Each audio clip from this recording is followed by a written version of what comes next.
Okay, you can see we have gotten the sketch done, and it's, you know, basically there. So what I went ahead and did is I took this piece of paper, this piece, and I went over to my copy machine and I just darkened it up to increase the amount of contrast, and we now have our finished black and white sketch. This is also printed, so it's not going to smudge when I rub on it. So now I can add some colored pencils to it and bring it to life with color. So let's do that. Okay, these are just basically colored pencils. You get them at any store, and I just use these to color my drawings. I don't like to over color the drawings, saturate them with too much color, because the goal is just to represent what we're trying to put in the person's yard. We're trying to get an idea of this is a concept sketch, basically. The colors I tend to use the most are sort of a brown, the blues for the sky and the water, and occasionally grays. They're the shorter pencils because I use them more.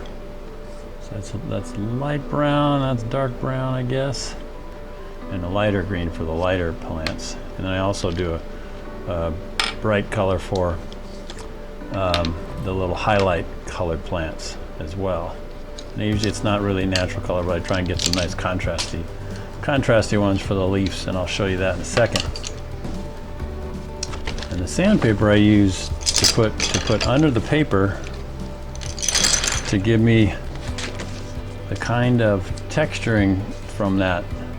I'll move that out of the way, I don't need that right now. So I've got the top still two connected. So I come and I start a little bit of light, and I just start bringing that in. I don't fill it in all the same solid color. I just use it for highlighting. And let's get you aimed at the camera, right? There we go. And so this goes in,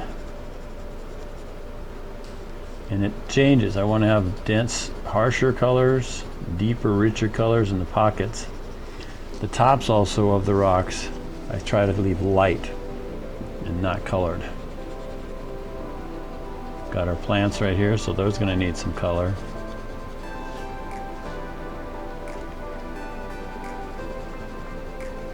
You can follow the pattern of little cracks that you've already put in there if you want. But I don't know if you can tell, but because of the sandpaper underneath, it sort of gets a stippling effect to your color. And so I'll even get some of that on our steps here, keeping the top treads brighter because the sun's coming down on the top, and that would make them generally a little bit brighter. And just get that zig and zagging a little bit in there, in between the plants that I have put in there. And I'll come back and now I'm sitting on it pushing pretty hard. This feature right here has got a whiter stone, but I'm going to use brown just to give ourselves a good contrast.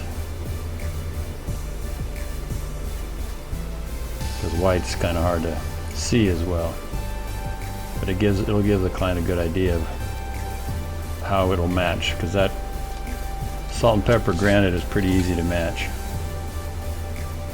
In fact, it's real easy.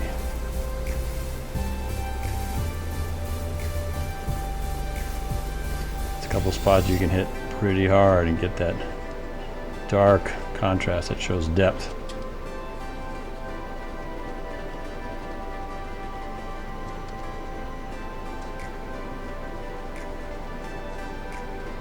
Coming down to the bottom there, using again this piece of sandpaper underneath there to give a little bit of color to, a little bit of stippling color to this pencil drawing technique. So I'm just giving it a light hue just to get that separated from the plant material behind it. We've got red brick, so I can go ahead and I can add in, try and find some of that dark red color. And you can always test things to see if that's going to get it. Nah, that's pretty good. That's kind of a red color. So I'm going to put that in here for the brick. Still have the stuff underneath.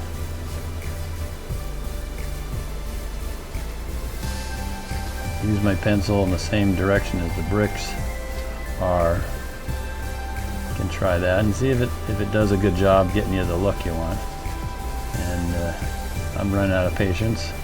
And the angle isn't quite fast, so I'm just going to go sideways over this.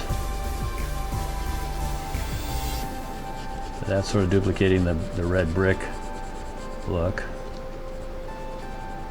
You can tell a couple places I'll hit it a little harder, and that gives it a little differentiation of the stones, or bricks I should say. Just pushing a little harder on the paper to get that look in there. And just a couple little harder pushes just give me that bricky look a little bit better. Trying to even it out somewhat. So brick is done. So we're done with the, well, let's see. I guess we could stick with go with the flagstone here. I could draw out little flagstone pieces, and that's always fun. But I'm just going to try and finish this up here to illustrate. All right, man, how do you like that? There's the way it works. That's the way to draw a picture with no real background and training. You can just go ahead and trace your design out. You get your photograph, get the photograph from the main position that you sort of are going to look at that project from. Like if you're at a client's house and you're looking at their patio and where they'd be most likely entertaining, that's the picture, that's the photograph space. You want to orient your first composition, the photograph for the composition you're going to put into that photograph, the project you want to build. So let's get that picture where you want it, where it represents the best view for your project. And then, as we talked about, check it out. Just get that photograph, lay it on your table, tape it down, get your tracing paper on there, and do your thing, man. Get that outline there, copy it, just your basic, printer, Hewlett Packard, whatever, and then with that ink, sprayed on ink, DeskJet type of printer, the colors won't smudge. You can color that with your colored pencils, and it can come out pretty cool. And so just to restate it and to look at it, here's our picture, and we'll just go over it again. You see this, we've got the tracing paper, and this is our picture, and there's the computer picture. So I just printed that out, and then we got this on there. This we ended up copying, and that gave us a nice, really nice, strong black and white image, right? And I usually give the client both the black and white and the color. And then this is the color that we did and showed how we did that. So it's very exciting because you can make a drawing that's pretty convincing because you've got the real deal, the actual photograph that you can work from to get your drawing space, if you will, and then you can put in the feature you want to do. And it takes a little practice. You have to think about where things are. You can see how the slide water disappears. So this side is a little higher than that side on the other side, the opposing side of the slide. And then places for this. Shading, you just put some little shading in there, and that gives you that kind of depth and makes it look more authentic and real. And this is the kind of thing that gets the job sold. And how awesome is that when you get a job sold and they say, I believe you and I think you're awesome, I think you're going to give us a good project. So Anyways, I hope you enjoyed this little mini course, and hope that you practice and get better and you're able to sell a job with this information, because I tell you, being able to draw a picture is very, very powerful. So I encourage you to practice and maybe take a class on how to take good photographs as well, if you need some practice there, to get that frame you're going to want to present to the client or the prospect as well. Anyway, thank you for checking out this little mini course on how to sketch up a drawing to try and sell a job, and a little bit on how to carry yourself when you're talking to possible customers, prospects. So Mr. Dave, thank you very much for checking out this little mini course, and I really appreciate your support.